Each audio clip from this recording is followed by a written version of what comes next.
Bueno, vamos a ver en la última actividad, vamos a ver de lo que es las cubiertas del sistema nervioso y la circulación del líquido cefalorraquídeo. Y para eso para ver la circulación del líquido cefalorraquídeo, un tema importantísimo para la práctica médica, porque todo el tiempo se utiliza esto, no hay que ser neurólogo, sino en cualquier guardia de cualquier centro de salud uno puede estar pensando en esto. Entonces vamos a ver meninges y líquido cefalorraquídeo. Primero Pedro va a hablar de las meninges no solamente encefálicas, sino las meninges raquídeas. Después yo me voy a encargar de trabajar el tema de eh, ventrículos y circulación de líquido cefalorraquídeo. Yo ahí, meninge encefálica y espacio meningio, esa la va a ver, encefálicas y raquídeas sería, ¿no? También, eso lo va a ver, lo va a empezar a dar Pedro ahora. Yo ahora me silencio y dejo de compartir esperen, y lo dejo ya a Pedro que haga su magia. Muy bien. ¿Cómo están? Buenas tardes. Vamos entonces a ver el tema que nos compete hoy. Y vamos a arrancar. Tema penúltimo. Bueno, vamos a hablar un poquito de las meninges. Y hago una aclaración antes. Todo lo que es este tema va a estar en cierta manera relacionado, sobre todo encefálicamente, con lo que haríamos en el tema de viernes. Por eso quizás van a ir tocando los temas, pero la idea es profundizar solo en las estructuras. Bien.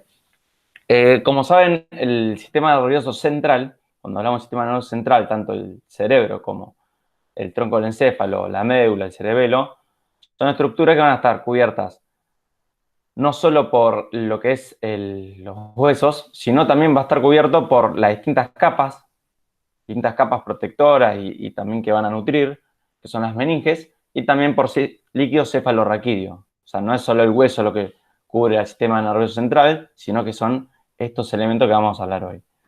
Entonces, vamos a tener cubierto, entonces, tanto a nivel del encéfalo, cubriéndolo, y a nivel de la médula espinal, como lo pueden ver acá. Y vamos a tener lo que serían, en total serían tres capas, ¿sí? Histológicamente son tres capas, son la dura madre, bien pegadita a la pared, al hueso, la dura madre. La aracnoides, que en sí va a tener dos capas, ¿sí? Dos pegaditas, una la dura madre y otra la pia madre, o sea, la aracnoides va a tener dos capas, ¿sí? Y una va a estar pegada a la dura madre y otra la pia madre. Y por último está la pia madre, que va a estar bien pegadita al cerebro, ¿sí? Entonces tendríamos en total dos arriba y dos abajo, ¿sí? Tanto a nivel del encéfalo y también a nivel de la médula espinal, se va a repetir ese esquema.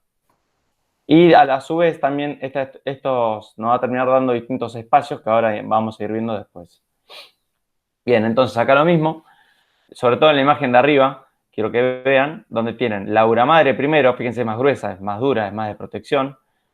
La aracnoides, que es la que le sigue, fíjense, tiene una hoja acá, otra hoja acá, y cada una de las dos hojas de la aracnoides está unida, ¿sí? Por trabéculas, por eso se llama aracnoide de forma de araña.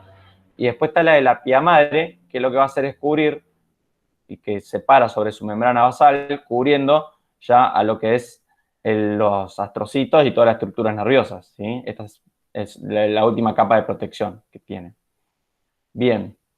Y fíjense que también vamos a tener la particularidad que a nivel entre las hojas de la aracnoide vamos a encontrar un espacio que se lo adelanto, el espacio subaracnoideo, ¿sí? Es uno de los espacios que vamos a ver, donde van a correr los distintos vasos para después darlos e irrigar, ¿sí? Entonces, dentro de las tres capas tenemos las tres capas y ahora vamos a tener también tres espacios que van a ser dos relacionados a la dura madre, bien, y uno relacionado a la aracnoide, por así decirlo. que estos espacios después se pueden llenar de, por ejemplo, sangre, por una pérdida, por una lesión en un vaso. Entonces, el espacio va a ser subaracnoideo, que ven acá, bien, que va a estar entre lo que sería la hoja entre la hoja del aracnoide y la pía madre. Después van a tener un espacio subdural que se encuentra acá entre la dura madre y la hoja externa del aracnoides. Este es el espacio subdural. Y por último, un espacio por fuera entre la dura madre y lo que va a ser el hueso, ¿sí? Entonces, vemos en esta imagen, fíjense que vamos a tener, bueno, acá tenemos el tejido óseo, por encima todo lo que es piel, tejido celular subcutáneo y demás. Y vamos a tener por debajo, esto es lo que van a hacer la dura madre, que va a sufrir algunos repliegues, fíjense, se desdobla, se divide en dos, y en este desdoblamiento se va a encontrar un espacio. Estos espacios donde se desdobla se llaman senos, senos de la dura madre o senos venosos, ¿sí? Y a partir de allí se va a drenar, ¿por qué? Porque las venas que salgan de acá van a tener que atravesar para irse hacia externo hasta la yugular, y van a hacer un medio camino a través de estos espacios que aprovechan su estructura mucho más dura. Entonces, la dura madre se va a abrir en dos hojas y va a dejar espacio a que pase la sangre venosa, o sea, se va a drenar por acá la sangre. ¿Bien? Entonces tenemos la dura madre que se desdobla, ¿sí? Después tenemos la aracnoide, fíjense acá, que justo en el espacio subaracnoideo encontramos, en el espacio aracnoideo, encontramos a las venas, fíjense cómo pasa la vena al espacio del seno de la dura madre, acá se drena así. Y esto se va a repetir en distintas partes que ya van a llamar senos venosos, ¿sí? A lo largo de endocráneo. Acá lo mismo, ¿sí? Fíjense cómo drena, se va a ir a este espacio. Bien, entonces vamos a encontrar estructuras de la dura madre en este sentido. Acá un poco para hablar de cómo se desdoblan las fibras, ¿sí? Y existen algunas granulaciones, pero no importa mucho. Bien. Seguimos. Entonces, acá tenemos, podemos ver cómo a esta persona se le abre el cráneo, ¿sí? Se le saca lo que es óseo y se puede ver la capa de la dura madre, fíjense. Y fíjense que va a tener esta dura madre unos engrosamientos que están marcados en azul, que van a ser el primer gran seno, que es el seno sagital superior, o seno longitudinal superior, que va a correr todo por acá arriba. Ahora lo vamos a ir profundizando. Y si yo abro acá la dura madre, fíjense, lo abro, acá queda el seno pegado a la dura madre, pero vamos a tener estas venas, que son todas las que se encontrarán por debajo de las estructuras, como hoy hablamos, en el espacio más subaracnoideos. Y encontramos también una cierta anastomosis, pero que no son importantes. Bien, vamos a encontrar entonces cómo tenemos venas que van a drenar todo, pero se van a encontrar drenándose en el seno de la metiéndose en la dura madre, como pueden ver acá, ¿sí? Corren libre a nivel del encéfalo, más cercano, pero después se meten en los senos que recién mencionábamos. Entonces, vamos a tener como estructura de la dura madre, vamos a tener a esto que es la hoz del cerebro, ¿sí? La hoz del cerebro por la que van a correr dos senos, dos hojas que se abren para que pase sangre venosa, que van a ser una el seno longitudinal superior y esta que va a ser el seno longitudinal inferior. Todo drenando de otras venas, estos senos. El seno longitudinal inferior que llega acá llega, fíjense, una vena magna, que esta es la que va a drenar todo el cerebro, y pasa y se forma cuando llega esta vena, después la vamos a ver en la clase del viernes, al seno recto, ¿sí? Entonces, toda esta estructura de estos tres senos, el seno longitudinal superior, el seno longitudinal inferior y el seno recto, nos van a delimitar esta estructura que es la hoz del cerebro, ¿sí? Que se va desde posterior hacia anterior, terminando acá en el agujero ciego del frontal. Y hacia posterior va a terminar en lo que es la protuberancia occipital interna, que se va a alojar un gran seno, un gran espacio, ahí hay una gran acumulación de sangre, que se llama la prensa de Hidrófilo. También tiene otro nombre, después Mario después lo puede recordar. Y a este lugar también va a aparecer otro seno, acá abajo, que es el seno occipital, mucho más sencillo de recordar. Si lo vemos desde inferior, fíjense cómo cambiamos una vista sagital a una vista más transversal, ¿sí? O horizontal. Fíjense, del lado izquierdo de este cráneo tenemos una estructura que del lado derecho no está. Esta estructura es un repliegue de la dura madre, o sea, de esta capa, que va a dejar como si fuese una carpita, ¿sí? Una carpita donde va a estar tapando el cerebelo, se va a estar cubriendo de la lluvia, ¿bien? Entonces vamos a encontrar a la tienda del cerebelo, que se llama así esta estructura, que va a estar por encima del cerebelo y por debajo del lóbulo occipital de los hemisferios. Bien, entonces vamos a tener la tienda del cerebelo rodeada por la sangre que venía llegando acá a la prensa aerófilo bien posterior y se va a ir por el seno recto, bien, que después se vuelve sigmoideo, llegando acá al su punto final en el agujero rasgado posterior a la vena yugular. Acá en este punto se forma la vena yugular. Entonces la prensa aerófilo va a ir al seno lateral y el seno lateral forma el seno sigmoideo, ¿ven? Porque tiene como una forma de S. Y ahí se dirigirá al agujero rasgado posterior, formando la vena yugular. ¿Por qué les nombro esto? Porque así pueden ver cómo se forman estos repliegues de dura madre que se forman. Esta es la tienda del cerebelo, recién vimos la voz del cerebro. Podemos ver cómo el seno lateral, esta dilatación que se forma, va a estar rodeando por fuera y posterior de la tienda del cerebelo, y por delante vamos a tener otro seno que tiene que ver más con la estructura que se encuentra hacia anterior, que ahora lo vamos a hablar. Entonces, hablamos ya de la parte posterior. Fíjense cómo vamos a tener de este lado que se encuentra el peñasco, que se encuentra la región petrosa, el peñasco del temporal.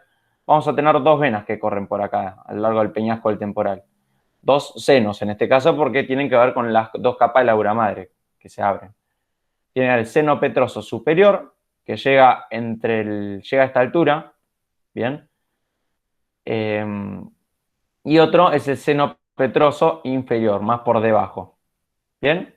Estos dos van a estar drenando a la vena yugular, el inferior, y acá a la intersección entre el seno lateral y el seno sigmoideo, el seno petroso superior, van a estar drenando de toda esta gran estructura acá adelante.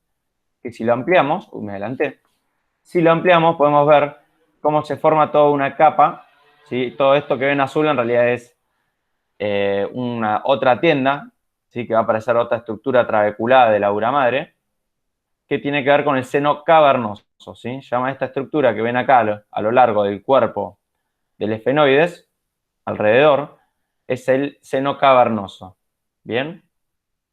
Que si lo vemos, fíjense, el seno cavernoso va a estar, por así decirlo, casi tapando del todo a la hipófisis, excepto una partecita por la que se comunica, su tallo hipoficiario se va a comunicar con el cerebro. Y después va a estar rodeando toda esta estructura de la dura madre, toda llena de sangre, va a estar envolviendo casi a lo que es la glándula hipoficiaria. Y también lo que vamos a ver es que el seno cavernoso va a estar atravesado por estas estructuras. Es muy importante que tengan en claro esta imagen, ya la hemos visto, la repasamos rapidito. Va a tener hacia superior el quiasma óptico, el segundo par. Después va a tener el tercer par, hacia el más lateral. Después aquí abajo el cuarto par. Después tienen ramas del quinto par, que son en total tres las ramas del quinto par, ¿no? Entonces las que se dirigen hacia anterior son la rama oftálmica y la rama maxilar superior. La rama mandibular no la vamos a ver porque se nos fue para abajo. O sea, acá tienen el quinto par, las dos ramas, y acá por último el sexto. Como decíamos siempre, en sentido de aguja alrededor, los pares craneales 2, o segundo, 3, 4, el quinto acá en 2 y el sexto acá, en aguja, el sentido de aguja del reloj, rodeando a la, por así decirlo, el seno cavernoso y a la carótida interna que se puede ver acá en dos porciones de la carótida interna. Y acá una aclaración de la carótida interna. Fíjense cómo la carótida interna en una vista lateral va a ingresar la carótida interna ingresa hacia endocráneo a través de un conducto carotídeo dentro del temporal, donde ingresa por el agujero carotídeo externo y termina de ingresar por el agujero carotídeo interno hacia adelante. Ingresa horizontalmente. Cuando ingresa horizontalmente se encuentra con la dura madre en sus dos hojas y se encuentra dentro de lo que veíamos hoy en el corte así, se encuentra dentro de la estructura de los senos cavernosos y después termina emergiendo, da la rama oftálmica y se dirige ahora así para atrás, que es lo que veíamos acá. Cuando ingresa se encuentra con la porción esta de la dura madre, con el seno cavernoso, y después termina de ingresar al espacio por el medio de la carotida interna en total, digamos, se dirige hacia posterior. Eso con las relaciones del seno cavernoso. Entonces, para ir resumiéndolo, tenemos la hoz del cerebro, tenemos la tienda del cerebelo y tenemos el seno cavernoso. Después lo vamos a seguir profundizando, acá otra imagen, fíjense. Y ahora en un preparado más feito lo van a ver así, hoz del cerebro, tienda del cerebelo y el seno cavernoso. Después tienen los demás senos que tienen que ver con el drenaje venoso. Bien. Y después tenemos, fíjense cómo acá en esta imagen de la base, ustedes cuando van a ir a buscar a un preparado el día de mañana, ustedes tienen toda la base del cráneo, la pueden ver atravesada por los nervios craneales, no van a tener a la base del cráneo clásica, digamos, hostia, sino que van a ver a la dura madre y van a ver cómo se puede ir diferenciándose en su recorrido, sobre todo con los que tienen que ver con el seno cavernoso. Bien, cuando hablamos de la médula espinal, va a contar con características parecidas y vamos a hablar de otros repliegues que ahora los vamos a ir viendo. ¿Sí? Entonces, las tres estructuras, dura madre, aracnoides y pía madre más pegadito. Fíjense, recordamos también en la médula sus porciones, ¿sí? Que va a tener distintos segmentos acompañando hacia el final que tiene el cono medular y que va a tener una saliencia, ¿sí? Que es el filum terminal, ¿sí? Que se suele preguntar, que es una extensión de la pía madre que acompaña, es casi ligamentario y se dirige hasta el coxis, baja. Si se acuerdan las alturas, que ahora las vamos a ir viendo, los segmentos llegan hasta el E2, ¿sí? El cono medular. Luego tenemos la dura madre, que lo va a terminar envolviendo, fíjense. Acá se termina en el cono medular a la altura del E2, nos da la cola de caballo y después termina emergiendo y a nivel de S2 es donde termina la dura madre. ¿Bien? Acá lo podemos ver entonces. En L2 el cono medular acá termina, en L2, y la dura madre que se sigue extendiendo aún más y llega hasta S1, S2. ¿Sí? Y el filum terminale que se va a dirigir desde aquí, desde L2 hasta el coxis. Fíjense con sus distintas porciones. Bien. Viendo algunas repliegues que se generan a nivel de la médula, lo que podemos ver, sobre todo, es un repliegue que va a tener la pía madre en este caso, no tanto la dura madre. Si nosotros abrimos la dura madre, acá tienen un poco. Si nosotros abrimos la dura madre, vamos a tener unos pliegues que salen de la médula, por así decirlo, y como que se van a pegar a la dura madre. Estos pliegues se van a llamar los ligamentos dentados o ligamento dentado. ¿Sí? Ustedes lo pueden ver acá. Fíjense, vamos a tener tres capas. De arriba para abajo seguir segmentando. Acá tienen la dura madre, donde se sale y que les queda el aracnoides. Y después se saca el aracnoides y queda la pía madre. Fíjense cómo. Primero, cómo parece que tarda en emerger los nervios, ¿sí? No es que emerge acá el nervio, sino que emerge acá, pero va a ir atravesando estas capas y lo va a ir acompañando como atravesándola, como lo he escuchado también a Mario que decía como si metiesen el brazo por la camisa y lo acompaña, o por la remera, y termina saliendo el brazo. Bien. Entonces, fíjense, a nivel del aracnoide es lo mismo, tiene relación con los vasos, y a nivel de la pía madre, fíjense cómo va a tener una extensión la pía madre, a este nivel que se va a ir a insertar en la dura madre para tener un cierto sustento, ¿sí? Sale la capa de la pía madre acá y se dirige a la dura madre en toda su sección. Esto que ven acá, forma de dientes, es el ligamento dentado. Bien. Acá pueden ver la dura madre. Fíjense, ahí, que tiene una forma bien como si fuese, es muy corteza, se nota cuando lo ven en un preparado. Y después los cordones estos esta es la médula espinal, fíjense que se ancha, acá se ensancha, es el cono medular, y después se forma acá abajo la cola de caballo.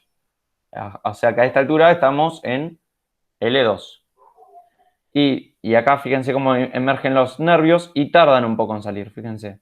No es que emergen rápido la dura madre, sino como que tardan un poquito antes de salirse. Un segmento, si bien este segmento, por ejemplo, yo creo que debe ser T10, ponele, de T10, si bien sale un poquito más arriba, pero van a ver que emerge, atraviesa la dura madre casi al nivel de donde está el agujero de conjunción, fíjense. Entonces tienen un trayecto aquí. Y pueden ver acá, fíjense los costaditos, tienen los ligamentos dentados, se puede ver ahí. Bien, y acá un poco en la cola de caballo se puede ver también un poco más de lo mismo, donde tienen el cono medular hacia superior y después van a ir emergiendo los distintos nervios, o sea, los nervios segmentarios emergen aquí arriba en el cono medular y llegan hasta hacia inferior. Y acá viene el filum terminale, lo pueden ver. Y no mucho más. Después de relación, fíjense en este esquema, donde tienen la médula, tienen la pía madre pegado acá, la dura madre viene afuera, y la aracnoides, como hablábamos, en ambos lados. Y entre los dos espacios, en el espacio subaracnoideo, además de tener líquido cefalorraquídeo, tienen los distintos vasos, las arterias y las venas. Las venas no solo están por fuera de la dura madre, sino que se encuentran por dentro, en el espacio aracnoideo.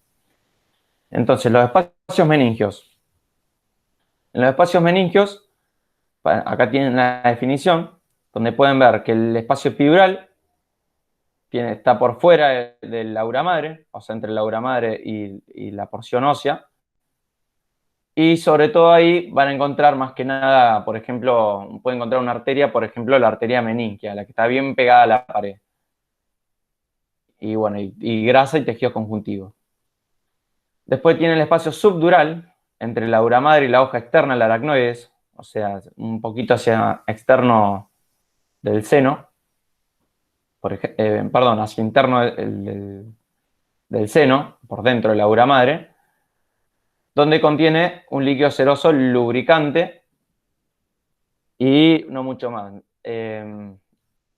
Y después el espacio subaracnoideo, que es el más importante, que se encuentra entre la aracnoides y la pía madre. Es súper importante porque acá va a controlar el líquido cefalorraquídeo y donde si llega a haber alguna infección o algo es problemático. Entonces, si en este esquema podemos ver, por ejemplo, los distintos problemas que podemos tener de vasos. Por ejemplo, acá se rompió en el 1, bueno, tiene que ver con una descamación de la piel del cuero cabelludo, donde podemos tener un problema, pero no es tan grave. No afecta al sistema nervioso central porque está el hueso. Ahora, en el espacio epidural, acá tenemos, fíjense, un derrame, porque se fracturó, y tenemos un sangrado que se encuentra, es en el espacio epidural, ¿sí? Después podemos tener una rotura en el seno, por ejemplo, en el seno longitudinal, donde tenemos un derrame, ¿sí? Acá tenemos en el espacio subdural. Por ejemplo, a Diego Maradona hace poco le pasó esto, que lo tuvieron que drenar todo esto, para que no apriete justamente al encéfalo. Y tengan en cuenta que es subdural, es decir, que no lo está cubriendo ya la dura madre. Y por último, el espacio subaracnoideo, podemos tener un problema de algún derrame por algún desperfecto en una arteria que ya ingresó, por ejemplo, la carótida interna cuando terminado de ingresar, en el collar. Ahí se puede ver a esta altura un derrame subaracnoideo. Es un poquito para aplicarlo. Y no mucho más. Así que perdón, Mario, si me tardé un poquito. Y si querés agregar algo. No, está perfecto. Ah, está perfecto. Bueno, gracias, Pedro. Ahora yo les voy a compartir. Esperen que tengo que ir un poco más arriba. Denme un segundito. Acá está. Perfecto. Le voy a compartir de vuelta la pantalla y vamos a ver lo que es los ventrículos y la circulación del líquido cefalorraquídeo. Esto es de mucha importancia en la práctica médica, mucha importancia porque entender cuáles son las relaciones de los... Porque habíamos dicho que el sistema nervioso está perforado y además está flotando el líquido. Es el mismo líquido, cuando digo el mismo, el mismo no hay dos producciones de líquido cefalorraquídeo, sino que todo el líquido cefalorraquídeo se genera en los espacios ventriculares. Y el líquido, ese mismo líquido cefalorraquídeo es el que va a circular por adentro del sistema nervioso y en los espacios aracnoideos y en los espacios epidurales, en los espacios subdurales, como contó recién Pedro. Primero, para que se ubiquen, acuérdense cómo es el sistema, el mismo sistema perforado del sistema, del todo lo que es el sistema nervioso, la perforación está presente desde la médula hasta el telencéfalo. La única diferencia es que se va complejizando. Las regiones que permanecen sin cambio siguen siendo un conducto fino, como es el epéndimo en la médula o el acueducto mesencefálico en el mesencéfalo. En el tronco del encéfalo, en el diencéfalo y en el telencéfalo aparecen complejizaciones porque se van agrandando, van deviniendo, se van transformando las vesículas primitivas y van apareciendo los ventrículos. Se enumeran de abajo para arriba en número decreciente. Ustedes tienen en la médula el conducto central o el epéndimo a la altura del tronco del encéfalo entre bulbo y protuberancia, el cuarto ventrículo, que lo más importante que tiene, ya vimos la anatomía del cuarto ventrículo, ya vimos cuáles son las relaciones entre piso y techo. Lo más importante que quiero que se recuerden en este caso especialmente es el velo medular inferior. Vieron que el cuarto ventrículo tiene el piso del cuarto ventrículo, que es la cara posterior de bulbo y protuberancia, y el techo del cuarto ventrículo son los velos medulares superior e inferior que pertenecen al cerebelo. Bueno, me interesa que se acuerden del velo medular acá, esta parte que está perforada, que tienen dos agujeritos. Después, las relaciones que tiene el cuarto ventrículo es eso, es hacia adelante bulbo y protuberancia, hacia los costados parte de los pedúnculos cerebelosos y atrás, en la parte posterior, el techo del cuarto ventrículo, los velos medulares superior e inferior. Se cierra el cuarto ventrículo y aparece el conducto mesencefálico. Ven acá, esto es como si hubiéramos rellenado el sistema ventricular del sistema nervioso y después le sacamos el sistema nervioso. Esto en el Museo de la Cátedra hay un modelo así donde están rellenados los ventrículos y se ve en resina todo este modelo, porque están todos conectados. ¿Eh? El acueducto mesencefálico y después se abre en el tercer ventrículo.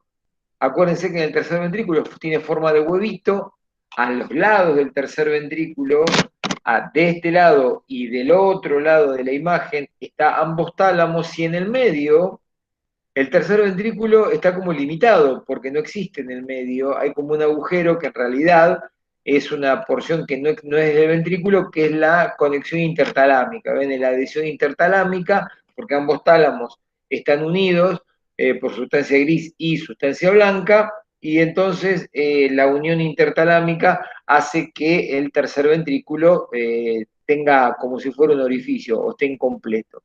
Fíjense las relaciones que tiene el tercer ventrículo. Hacia abajo la región subtalámica. Esperen que lo voy a marcar con la fibra, con la pluma. Ahí está. Esta región es la región subtalámica. Esta región es la región epitalámica y esta región es la región hipotalámica. La región hipotalámica tiene un receso con de dos formaciones, el receso óptico, porque por acá el tercer ventrículo se mete y se vincula directamente con el quiasma óptico, y acá abajo con el tallo hipofisario. Acuérdense que es uno de los grupos de los núcleos hipotalámicos, se llama periventriculares, que están alrededor de esta región. Hacia atrás tiene los dos recetos, que son el de abajo, que es el receso pineal, y el que está más arriba es el receso suprapineal, que acá donde están unas estructuras que se llaman el ganglio de la avénula y la comisura blanca posterior. Acá adelante está la comisura blanca anterior y acá atrás está la comisura blanca posterior. El tercer ventrículo tiene, ahora vamos a volver a la foto de atrás, el tercer ventrículo, que es este que está en la línea media, tiene como dos cuernitos, dos antenitas que lo conectan con los hemisferios, con los ventrículos laterales que serían el primero y el segundo ventrículo, porque está cuarto, tercero, laterales. Serían, no está primero y segundo, ya que se llama ventrículos laterales porque son ventrículos del telencéfalo, que se comunican por el agujero interventricular o lo más frecuente que se llama agujero de Monro, así Monro como suena. Les digo el nombre porque en la práctica médica se usa ese epónimo, así que lo van a oír nombrar en la práctica médica cuando vean imágenes como agujero de Monro. Esa es la conexión, estas dos, los agujeros interventriculares o agujero de Monro, es el equivalente al acueducto mesencefálico o al epéndimo, es la conexión donde se cierra un ventrículo y se abre en el otro. ¿Y qué es lo que pasa? Acá en el sistema, en el ventrículo lateral pasa algo que refleja la complejización y lo complejo que es el sistema ventricular en el telencéfalo, ya que tiene prolongaciones el ventrículo.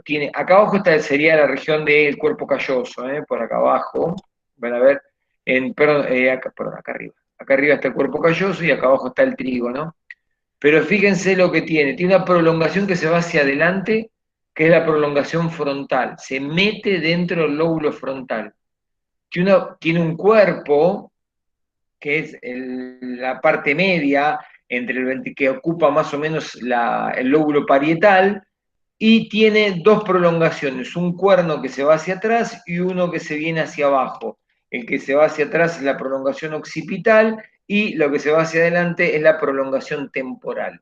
En esta prolongación temporal, las relaciones que tiene, acuérdense que el techo de esta prolongación temporal está dado por el núcleo amigdalino, y el piso acá abajo está dado, la relación acá abajo está formado por el hipocampo. El espacio, el piso de la prolongación frontal es el hipocampo y el techo, perdón, de la prolongación temporal es el hipocampo y el techo de la prolongación temporal es el núcleo amigdalino.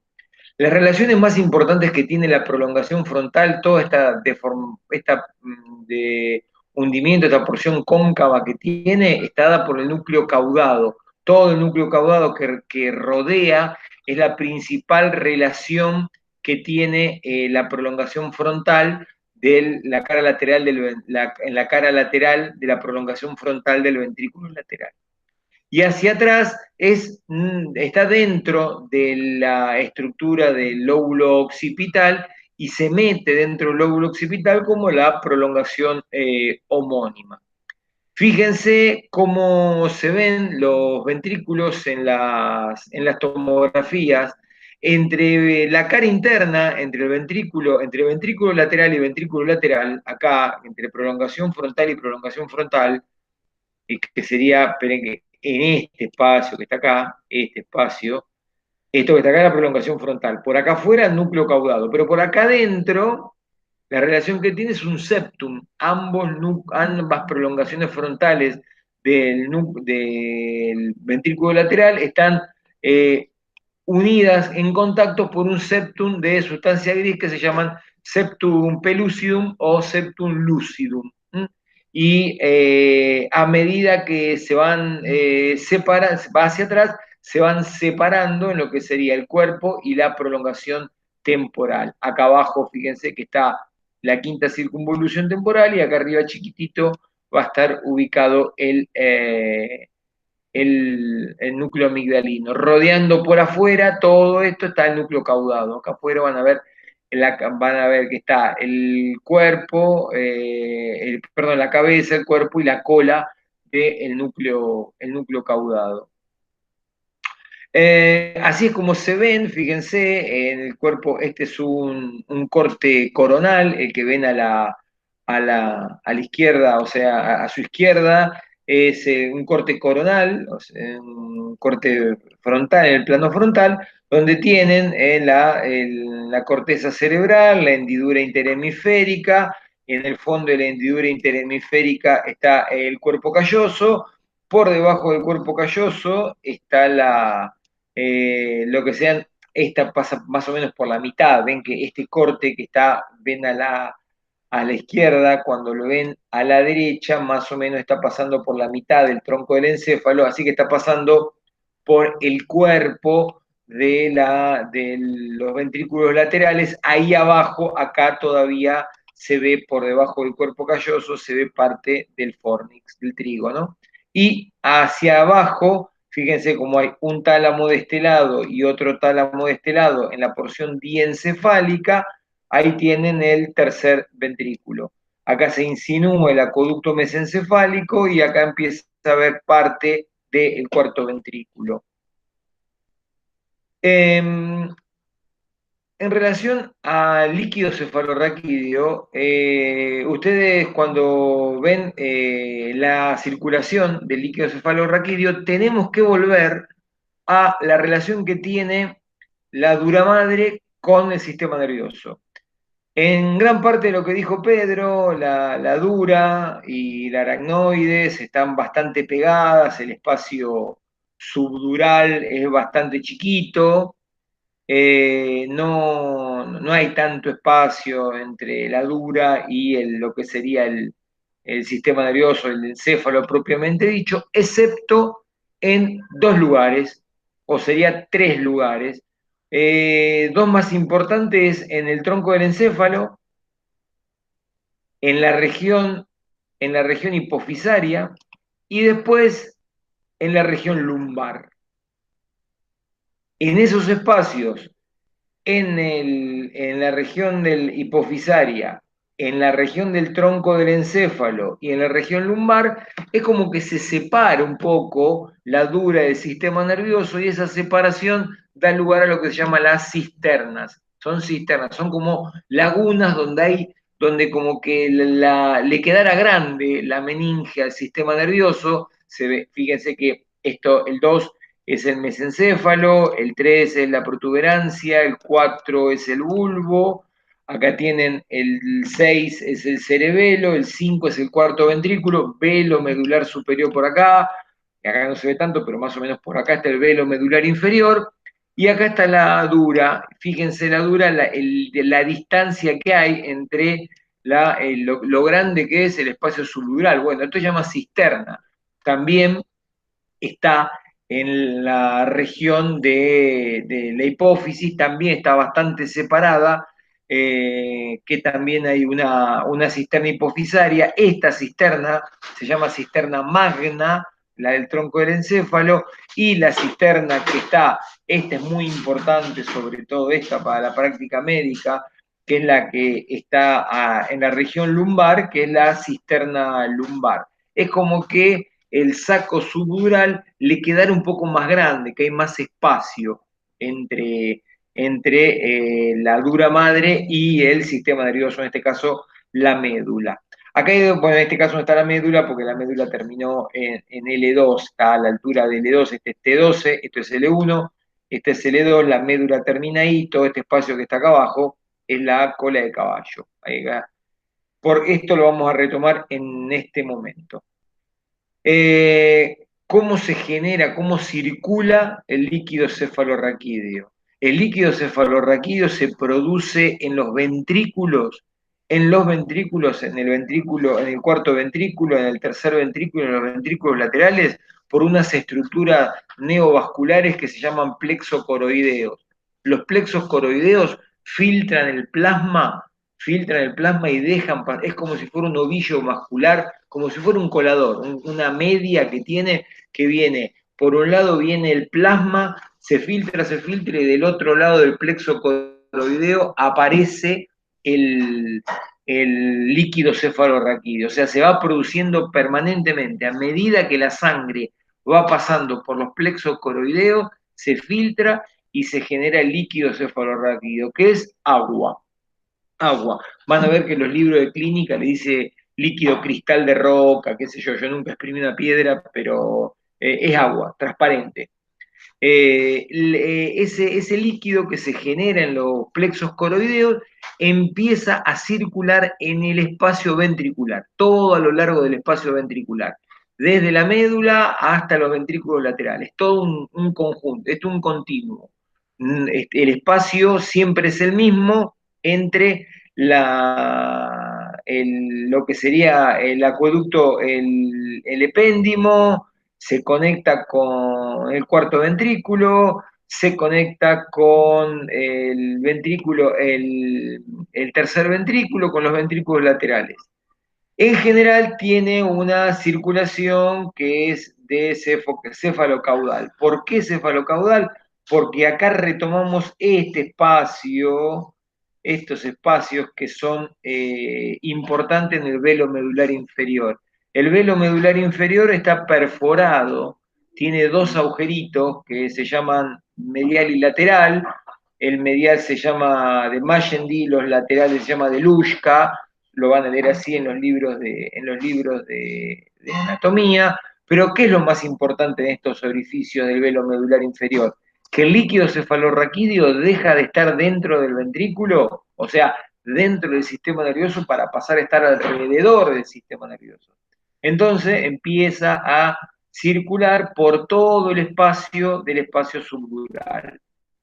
Todo por el espacio subdural, ahí empieza a circular, hasta que está llegando, en un momento va a llegar en el espacio subdural que está arriba, en la porción alta, en el seno longitudinal del cerebro. En ese espacio, que es el espacio que queda entre el seno longitudinal arriba, que es la vena, y abajo, que es el espacio subdural, hay granulaciones, son como otros filtros, son como otras granulaciones o organelas que hacen que el líquido cefalorraquídeo pase del espacio, del espacio subdural a la vena. O sea que salga del... Esto es una circulación permanente. Cada latido cardíaco genera un poco de líquido cefalorraquídeo y cada latido cardíaco genera un poco de circulación de líquido cefalorraquídeo. Cada latido genera que pase del cuarto ventrículo a la cisterna magna, que empieza a recorrer todo el espacio subaracnoideo, subdural, y hasta que llega a las granulaciones aracnoideas, donde pasa, lo van a leer también como granulaciones de Pacchioni, si leen los libros clásicos, donde sale del sistema nervioso por el drenaje venoso del cerebro. Esto es muy importante. ¿Por qué es muy importante? Porque esto está permanentemente en equilibrio. La cantidad de líquido cefalorraquídeo que se genera es equivalente a la cantidad de líquido cefalorraquídeo que se reabsorbe. Todo el tiempo se está formando el líquido cefalorraquídeo y todo el tiempo se está reabsorbiendo el líquido cefalorraquídeo.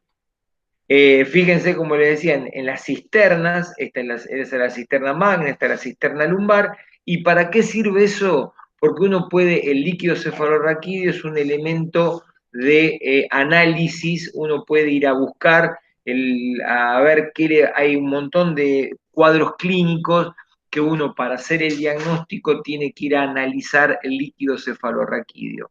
Y el líquido cefalorraquídeo, como es el mismo en todo el sistema nervioso, se extrae del espacio más fácil, que es la cisterna lumbar.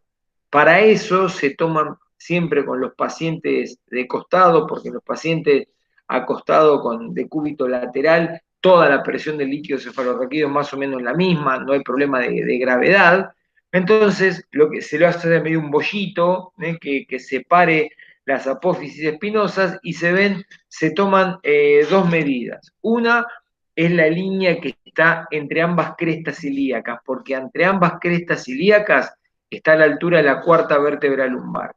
Y la otra, una línea, en este caso horizontal, que sería vertical, que pasa a través de todas las apófisis espinosas.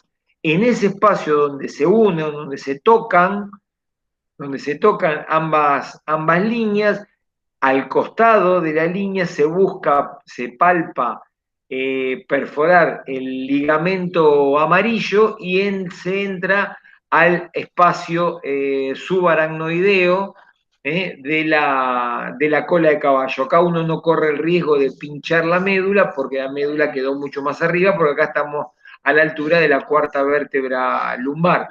Fíjense cómo ahora en este video vamos a, esperen que voy a cambiar el espacio, el puntero, un cachito, voy a cambiar el puntero y fíjense en esta filmación, primero cómo se hicieron las dos líneas a través de las espinas, apófisis espinosa y a través de eh, ambas crestas ilíacas. Fíjense cómo con el dedo está tocando el espacio que queda entre ambas láminas y ahí entra con una aguja especial que es una aguja bastante gruesa, que tiene un taponcito, y van a ver cómo ahora ya cuando la aguja penetra en la cisterna lumbar, lo que va goteando es el líquido cefalorraquídeo, ¿ven? Va de a gotitas porque es así, así se va produciendo y se va generando el mismo pulso de la circulación, va generando una gotita. Hay 4 tubos de ensayo porque cada muestra va a un laboratorio distinto, desde laboratorio físico-químico hasta microscopía, hasta cultivos. Esto se manda a analizar y después con los resultados se toman decisiones. Fíjense que ahí se sacaron unas gotitas de líquido. ¿Ven cómo es blanco? Esto es líquido cefalorraquídeo prácticamente normal, que es como agua. Eso es lo que le llaman los libros el cristal de roca. Ahí le ponen la tapita a la aguja, le ponen el mandril a la aguja y de ahí lo retiran y prácticamente es una situación muy poco traumática, que ven que prácticamente no le... Esto se hace por consultorio, por guardia, esto no hay que entrar a quirófano, nada. Y esto después se pone una cura y ahí quedó, aquí no ha pasado nada y hay que esperar que venga el resultado de los análisis. Les voy a mostrar algunas imágenes de qué es lo que pasa cuando qué pasa cuando el líquido cefalorraquídeo circula mal. Miren el tamaño de estos ventrículos. Cuando los ventrículos están muy dilatados, fíjense, estos son los ventrículos laterales, esto es lo que está en el medio, es el septum pellucidum, y fíjense abajo el tercer ventrículo y la prolongación temporal que se ve ahí al costadito del ventrículo lateral. Fíjense cómo el tamaño que tienen esos ventrículos. Cuando los ventrículos se agrandan por un montón de cosas, no importa, no es el objetivo de esta actividad saber por qué se pueden agrandar, se llama hidrocefalia. A veces lo que puede pasar es que hay que poner un catéter acá para que esto se drene, para drenar el líquido cefalorraquídeo que no drena. Siguiendo con el cholulaje que contó hace un rato Pedro, el doctor Vilardo le hicieron una cosa así, tenía un problema de hidrocefalia y le pusieron una válvula que esto después se tuneliza por la piel y se termina derivando en la cavidad peritoneal. Fíjense acá en esta tomografía también cómo se ven dos casos de muy importante hidrocefalia. Esto puede ser, si esto tiene presión, esto comprime el tejido del sistema nervioso con un montón de causas, de consecuencias que por supuesto no vienen al caso analizarlas. Para estudiar un poco cómo es los espacios Fíjense, esta es una tomografía, ven que es esta mancha blanca que tiene. Acuérdense que siempre, en este caso, los o las pacientes están vistas desde los pies. Entonces, esto es la derecha de los pacientes y esto es la izquierda de los pacientes. Fíjense acá que en la derecha, en la región temporal, como hay una mancha blanca, que esto es sangre que va empujando y deformando el cerebro, incluyendo, produciendo parte de desviación de la línea media. Esto, pues, que tiene esta forma así cóncava hacia afuera, es un hematoma que se generó entre el hueso y la dura madre, que se llama un hematoma extradural. Ahora fíjense, esta imagen que parece más alargada y que no está solamente localizada como la de recién, sino que abarca más espacio, este es también un hematoma, que esto fue parecido como lo que dijo Pedro, que le drenaron a Maradona, es un hematoma que no comprime tanto, si bien acá se ve que deforma un poco la línea media y está medio que aplastando a los ventrículos acá, pero fíjense que este es un hematoma que está entre la dura madre y la aracnoide, así que se llama subdural. Habíamos visto epidural recién, este es un hematoma subdural, un poco más alargado. Y desde el punto de vista de pronóstico, esto es lo peor, esto es una hemorragia, un hematoma que está dentro del encéfalo, dentro del cerebro, que se llama subaracnoideo, porque está por debajo del aracnoides, es cuando hay sangre en el parénquima. Así que para ubicarse la anatomía, esto entre la dura y la pared, que sería esto sería epidural, esto sería entre la dura y la aracnoide subdural, y esto sería dentro, estas manchas blancas, estos serían intraparenquimatoso, que se lo llama subaracnoideo. Así es como uno puede entender desde la anatomía, cómo entender los espacios de meningios que habló Pedro hace un rato. Bien, les dejo las preguntas. ¿Qué limita la hoz del cerebro? ¿Cuáles son las relaciones de la hoz del cerebro? ¿A qué se considera espacio subdural? Subdural. ¿Dónde se genera y dónde se reabsorbe el líquido cefalorraquídeo? Y el problema es una persona presenta un tumor en el cerebelo que se comporta como una masa ocupante, como que está apretando. Como complicación presenta hidrocefalia, o sea, acumulación de líquido en los ventrículos. ¿Cuál será la razón anatómica de este último hallazgo? Me faltó ponerle acento en la U. Así que bien, eso es, voy a dejar de compartir, muy bien, dejar de compartir. Eh, Déjenme que vengo acá, ahí, y ahora vamos a dejar de tener la grabación.